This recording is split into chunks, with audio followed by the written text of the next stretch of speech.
প্রথমেই জানিয়ে দিব, নির্দেশ অমান্য করে ইনকিলাব মঞ্চের সদস্য সচিব জাবেরকে হত্যার উদ্দেশ্যে গুলি চালায় পুলিশ।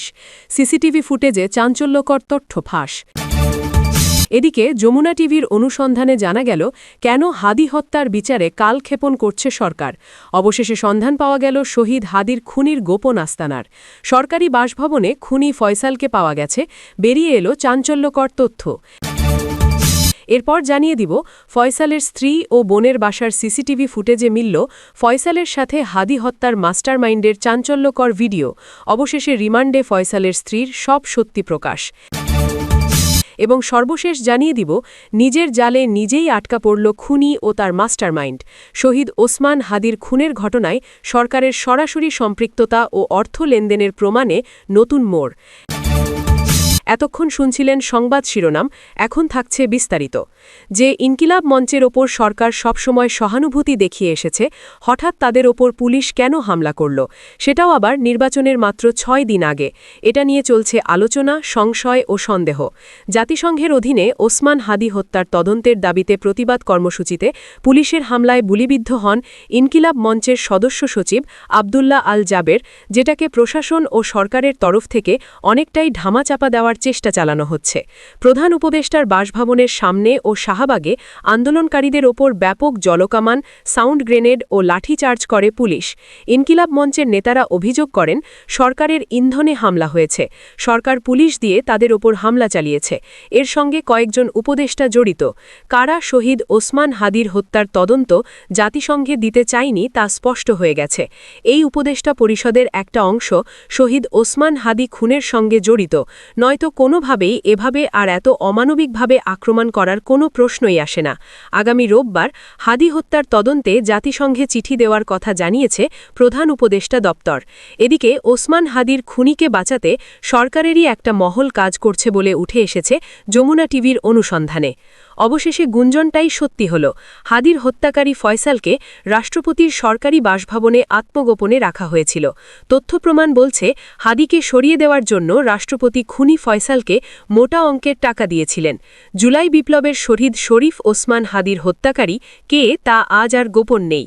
হাদির হত্যাকারী ফয়সালকে রাষ্ট্রপতির সরকারি বাসভবনে আত্মগোপনে রাখা হয়েছিল, এ তথ্য স্পষ্ট। অবিশ্বাস্য হলেও সত্য, আজ পর্যন্ত সেই খুনি ফয়সাল করিম মাসুদ ধরা পড়েনি, কারণ তাকে ঢাল হয়ে রক্ষা করেছিলেন খোদ রাষ্ট্রপতি নিজেই। এ যেন কেঁচো খুঁড়তে গিয়ে সাপ বের হওয়ার অবস্থা। অবশেষে জট খুলতে শুরু করেছে ইনকিলাব মঞ্চের মুখপাত্র শরীফ ওসমান হাদির হত্যাকাণ্ড নিয়ে।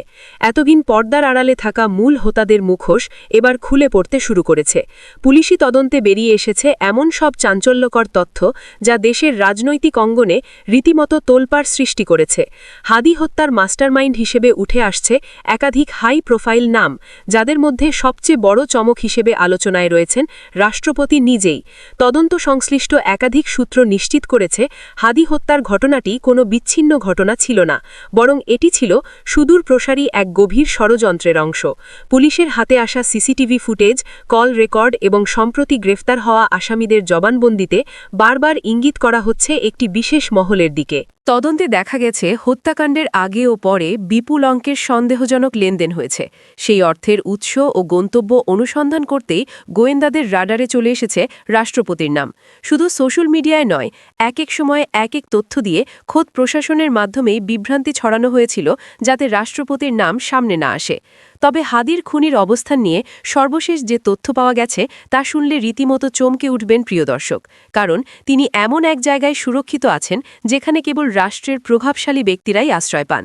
রাষ্ট্রপতির সরকারি বাসভবনে দায়িত্বশীল এক পুলিশ কর্মকর্তার বরাতে জানা গেছে, শহীদ উসমান হাদির খুনি ও সাবেক ছাত্রলীগ নেতা ফয়সাল করিম মাসুদ বাংলাদেশেই আছেন এবং বহাল তবিয়াতে অবস্থান করছেন। তিনি আরও জানান, হাদিকে গুলি করার জন্য রাষ্ট্রপতি নিজেই ফয়সালকে বড় অঙ্কের টাকা যোগান দিয়েছিলেন। প্রশ্ন হল, রাষ্ট্রের সর্বোচ্চ অভিভাবকের আসনে বসে একজন খুনিকে ভাড়া করা এবং তাকে পাহারা দেওয়া কিভাবে সম্ভব? শরীফ উসমান হাদির হত্যাকাণ্ড এখন আর শুধু একটি খুনের ঘটনা নয়, এটি রূপ নিচ্ছে ক্ষমতা, ভয় এবং বিশ্বাসঘাতকতার এক ভয়ঙ্কর অধ্যায়ে। এতদিন যে সন্দেহকে সত্য বলে ধরে নেওয়া হয়েছিল, সেই সন্দেহেই লুকিয়েছিল সবচেয়ে বড় ভুল। আর সেই ভুল ধরতেই এবার নড়ে চড়ে বসেছে ইউনূস প্রশাসন। প্রথমবারের মতো প্রশাসনের হাত গিয়ে পড়েছে ঠিক সেই জায়গায় যেখানে এতদিন কেউ আলো ফেলেনি। রাজনৈতিক অন্দরমহলে শুরু হয়েছে চাপা উত্তেজনা। মোহাম্মদ ইউনূস, রাষ্ট্রপতি এবং সেনাপ্রধান ওয়াকারুজ্জামানের মধ্যকার সম্পর্ক ঘিরে শুরু হয়েছে ভাঙনের খেলা, যার ঢেউ এসে লাগছে হাদি হত্যাকাণ্ডের তদন্তে। এর মধ্যেই সামনে এসেছে আরেকটি তাৎপর্যপূর্ণ খবর। তদন্ত সংশ্লিষ্ট একাধিক সূত্র জানিয়েছে, হাদি হত্যার পেছনে এমন একজনের হাত রয়েছে যার কারণে শুটারকে জীবিত পাওয়া প্রায় অসম্ভব। কারণ ফয়সাল করিম মাসুদ যদি বেঁচে থাকে, তাহলে ফাঁস হয়ে যেতে পারে সেই নাম যে দাবার বোর্ডে বসে পুরো খেলাটা চালিয়েছে। সেই মাস্টারমাইন্ডের পরিচয় সামনে এলে কেঁপে উঠবে অনেক শক্ত ভিত। সবচেয়ে বড় প্রশ্ন এখানেই, উসমান হাদির সঙ্গে রাষ্ট্রপতি ও সেনাপ্রধানের সম্পর্কটা কী ছিল? এমন কি জানতেন হাদি, যার কারণে তাকে দুনিয়া থেকে সরিয়ে দেওয়াই একমাত্র সমাধান হয়ে দাঁড়িয়েছিল?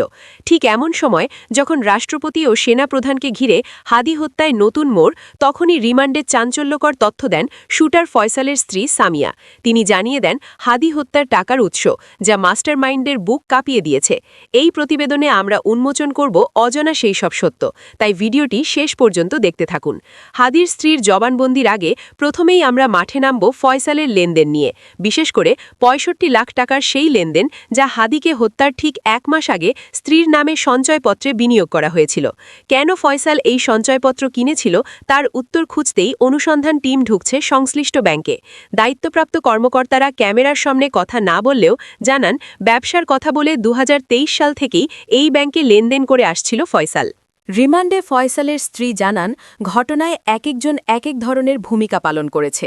কেউ ঘটনার পূর্ববর্তী সময়ে সব জেনেও তা গোপন রেখেছে, আবার কেউ ঘটনার পর পালিয়ে যেতে সহায়তা করেছে এবং অস্ত্র সরবরাহ করেছে। তদন্তকারীরা ফয়সালের দেশের বাইরেও, বিশেষ করে দুবাইয়ে সম্পদ থাকার তথ্য পেয়েছেন। সামিয়া আরও জানান, হত্যার আগেই ফয়সাল পুরো পরিকল্পনা করে রেখেছিল হত্যা কিভাবে হবে এবং আত্মগোপনের পর পরিবার কিভাবে চলবে। সে কারণেই স্ত্রীর ভরণপোষণের জন্য ৬৫ লাখ টাকা সঞ্চয়পত্রে বিনিয়োগ করা হয়, যাতে মাসিক লাভ দিয়ে পরিবার চলতে পারে। এখানেই প্রশ্ন জাগে, একজন শহীদ জুলাই যোদ্ধার খুনির সঙ্গে একজন রাষ্ট্রপতির কিসের সম্পর্ক? কেন তিনি তাকে টাকা দিয়ে হাদিকে খুন করালেন? এই জবাবদিহিতা আজ জনগণের দাবি। যারা জুলাই বিপ্লবের কথা বলে উপদেষ্টা হয়েছেন, তাদের নাকের ডগাই এই খুনি মাস্টারমাইন্ডরা বসে আছে। একদিকে জুলাই শহীদদের নিয়ে শোক প্রকাশ করা হচ্ছে, অন্যদিকে হাদির খুনিদের টাকা দিয়ে সাহায্য করে ভিআইপি প্রোটোকলে লুকিয়ে রাখা হচ্ছে। এটা জুলাই চেতনার সঙ্গে চরম বেইমানি। রাষ্ট্রপতির সুরক্ষিত বলয়ে খুনিদের অবস্থানের প্রমাণ এবং অর্থায়নের তথ্য ফাঁস হওয়ার পর স্পষ্ট, ঘুণে ধরা সিস্টেম এখনও বদলায়নি। প্রিয় দর্শক, আপনারা যারা হাদি হত্যার মূল হোতার বিচার চান, কমেন্টে লিখুন, হাদি হত্যার বিচার চাই।